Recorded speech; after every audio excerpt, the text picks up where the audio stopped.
On va parler aujourd'hui d'un personnage de la mythologie scandinave, le sang de la veine, cette mythologie qui est bien connue et qui est vraiment de ouf mise à mal dans la réalité de son statut et de ses fonctions. Je parle clairement de la Valkyrie. Ou dirais-je même des Valkyries, parce qu'aujourd'hui, on peut en compter plusieurs, vous verrez au fur et à mesure de la vidéo.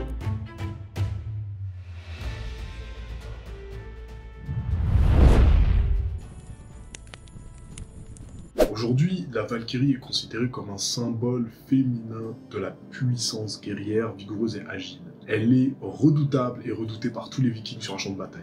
On peut retrouver aujourd'hui ce symbole dans différentes œuvres culturelles comme la super-héroïne Valkyrie de Marvel, ou bien encore dans les jeux vidéo comme l'unité mythique Valkyrie du Age of Mythology, qui peut soigner ses alliés blessés au combat tout en déglinguant des soldats sur son cheval, ou tout simplement Lynette dans Valkyrie Profile, ou bien celle que je préfère le plus, ce personnage jouable seulement au féminin dans For Honor. Ouais, fallait que je vous montre ma petite Valkyrie Nounette, tellement je la kiffe, tellement je suis fier. Elle est pas trop stylax, ma petite Valkyrie, hein. Elle est pas trop badass. Reprenons nos esprits. Eh bien, ces aspirations et appropriations culturelles sont basées sur la description de la Valkyrie selon Wagner, la Valkyrie wagnérienne, qui revient en fait à une référence de son opéra classique de 1851 à 1853, décliné en 4 rames lyriques. Le second décrit une histoire d'amour entre la Valkyrie et un homme nommé respectivement Brunhild et Sigurd. On n'ira pas plus loin parce que de toute façon, c'est pas ce qui est le plus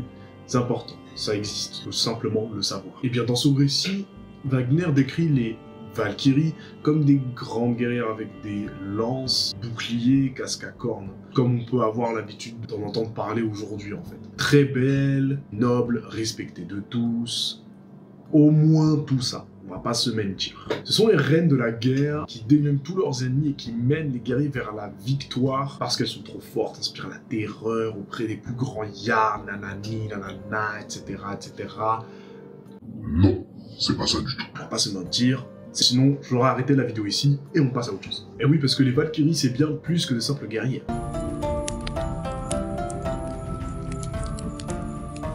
Avant d'entrer dans plus de détails, des faits historiques qui expliquent réellement ce qu'est une Valkyrie, entrons dans un monde magnifique qu'est l'étymologie. Et ben oui, il n'y a rien de mieux que de savoir ce qu'est une chose quand on comprend mieux son appellation. Le mot Valkyrie va lui donner un peu plus de sens. Valkyrie proviendrait en fait de Val. Bon, excusez-moi déjà dès le départ mon accent, je vais faire des efforts, mais voilà, je suis pas scandinave. C'est un mot en fait qui désigne les morts tombés au combat. Et Kyria du coup, signifie le mot choisir. Donc, pour une fois, on va pas se taper 10 pages sur 2 mots pour en expliquer le sens. Comme dans les commentaires de texte en première, on se rappelle bien, tu connais, etc., etc.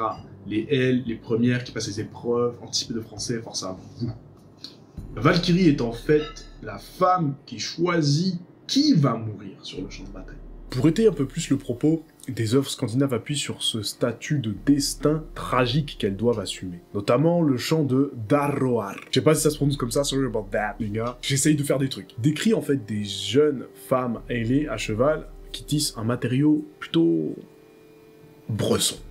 On va pas se mentir. On identifie des poids de tension, des fils qui sont faits avec des crânes, ce qui permet en fait d'étendre le fil si vous voulez. Et des fils en boyaux humains, rien que ça, rien que ça. Bon, je sais qu'on faisait des raquettes avec des boyaux de chat à l'ancienne, mais là, prendre des bonhommes et en faire des fils, chelou le délire. Et on y fait également mention d'un fouloir, ce qui est en fait une matière conçue pour tasser en fait le tissu, en omoplate, d'être humain évidemment. Bon, soyons d'accord, c'est vraiment un bail chelou. Mais elle tisserait apparemment une lance. Ce chant renvoie donc à la description d'une Valkyrie plutôt macabre qui représenterait l'allégorie de la mort et qui délierait plus ou moins ce statut de choix des morts au combat en fait. Et plus largement à ce pouvoir de la vie et de la mort sur Terre. On y reviendra un peu plus tard, mais cette thèse est rapidement vérifiée grâce notamment aux récits que l'on peut trouver dans les écrits scandinaves, notamment l'Edda de Snorri Sturluson. Est-ce que je la garde celle-là? On ne sait pas, mais je vais peut-être dire Sturluson, plus simple. Paru en 1220. D'après ces contenus, les gens qui meurent avaient un sort en fonction de ce qu'ils ont été sur cette terre. Ce sont en fait les Valkyries qui choisissent le peuplement de Valhalla, ou plutôt Valhall en scandinave, qui est en fait la demeure d'Odin à Asgard. Asgard étant le royaume des dieux. Les hommes qui qui sont choisis pour aller là-bas seront en fait les garants de la survie de la planète Terre et des hommes lors du Ragnarok, qui sera en fait la fin du monde version scandinave. Ils passeraient leur vie, ces mecs-là, à boire énormément d'hydromel et à manger du sanglier à longueur de journée, parce qu'en fait ce sanglier a le prestige, le privilège de se faire bouffer autant de fois que nécessaire, puisque sa peau se régénère au fur et à mesure qu'il se fait bouffer. Idéal pour les soirées kebab entre amis, on va pas se mentir. Mon pauvre petit sanglier. Il est appelé...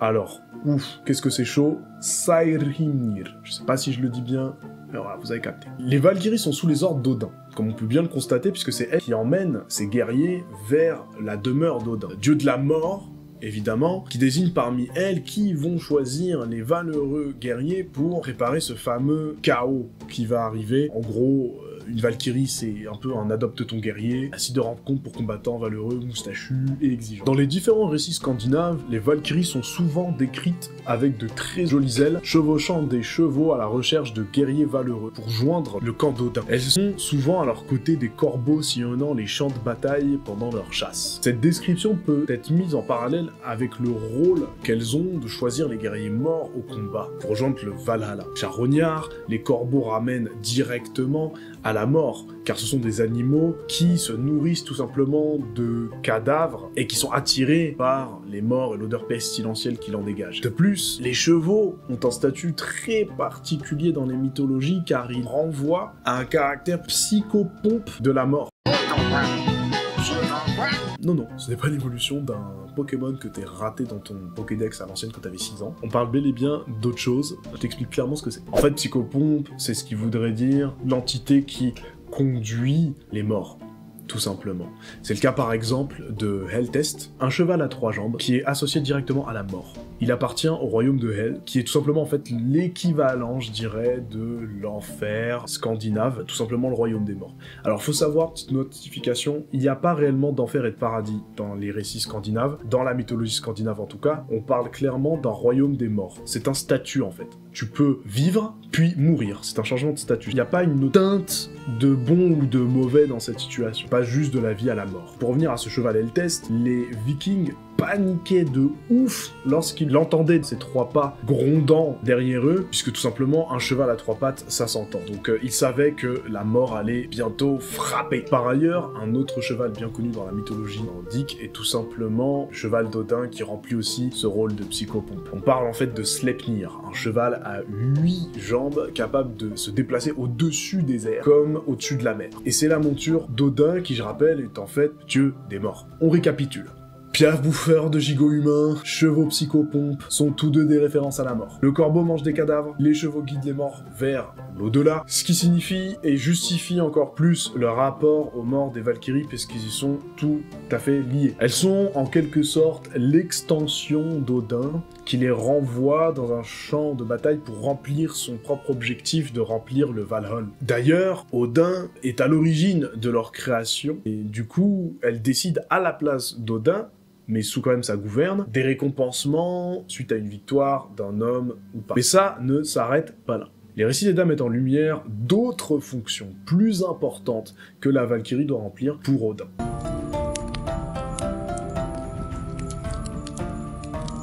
Les Valkyries sont également des Nornes. Mais qu'est-ce que ce sont des Nornes, me diriez-vous?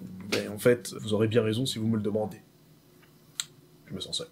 Les Nornes sont des divinités mineures, ce qu'on appelle des Dis, qui ressemblent à des femmes en fait énormes, gigantesques, et qui ont la fonction de veiller sur les hommes en passe de faire une erreur qui serait rédhibitoire pour eux dans leur vie. Et elles ont le rôle de les conseiller en fait, pour qu'ils fassent les bons choix dans leur vie. Les plus connus sont Urdr, Verdandi et Skuld. Leurs noms ont un sens littéral.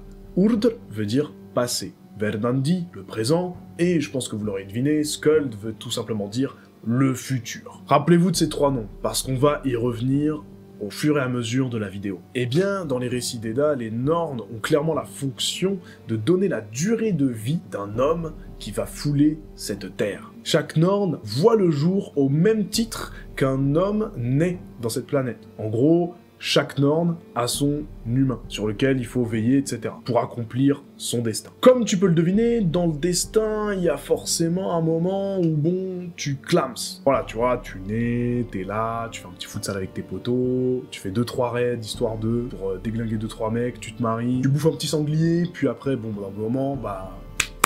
faut que tu te casses, quoi. Eh bien, c'est la Norn qui décide, clairement, quand ça va t'arriver, en fonction du destin qu'elle t'aura tout simplement donné. Elle te donne donc la mort, en fait, par définition.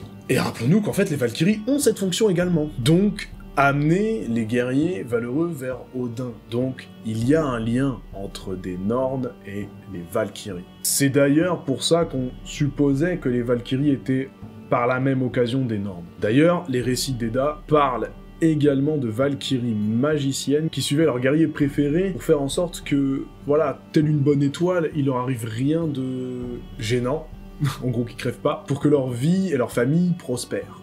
Bon, après, fallait bien le déglinguer pour qu'il puisse aller au Valhalla, vous comprenez. Faut gérer cette histoire de catastrophe. On attend tout simplement sa petite livraison sur commande de barbus assoiffés de guerre pour le Valhalla. Cette supposition, du coup, sur ces Valkyries se concrétise par également des poésies nordiques qui mentionnent Skuld, l'une des 3 principales normes dont je vous parlais tout à l'heure, en train de chevaucher sans cesse un cheval pour choisir les morts et décider de l'issue de ces personnes pour atteindre le Valhalla aux côtés d'Odin. C'est là où le rôle de la Valkyrie devient ultra intéressant, parce qu'en plus de donner la mort, elle est plus ou moins responsable de la vie des hommes sur la Terre.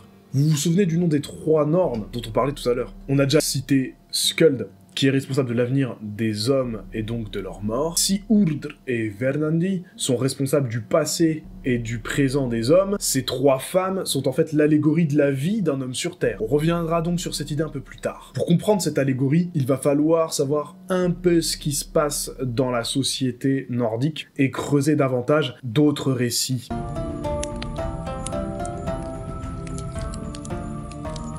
Dans le mode de vie nordique, le rôle de la femme est central, voire prépondérant. Elle est en fait tout simplement son âme, là où l'homme est tout simplement les bras de cette société qu'il représente. La femme était d'ailleurs la maîtresse de sa maison. La femme mariée régnait sur tout ce qui était autour de la maison, à l'intérieur de la maison. C'est ce qu'on appelle dans la société scandinave tout ce qui est à l'intérieur du stock, qui représenterait en fait la base de la fondation d'une maison à la scandinave, pour vous dire que c'est vraiment le cœur central de la vie de famille. En effet, aucun homme avait un droit de regard sur ce qui s'y passait. Le mec faisait ses affaires de guerre, de marchandises, de tout ce qu'il veut, de machin, truc, tout ce que vous voulez dehors, il déglinguait 2-3 ours, il défonçait des mecs, etc., etc. Il fait des raids, mais dès qu'il rentre chez lui, alors là, il a même pas intérêt de dire quoi que ce soit dans la maison.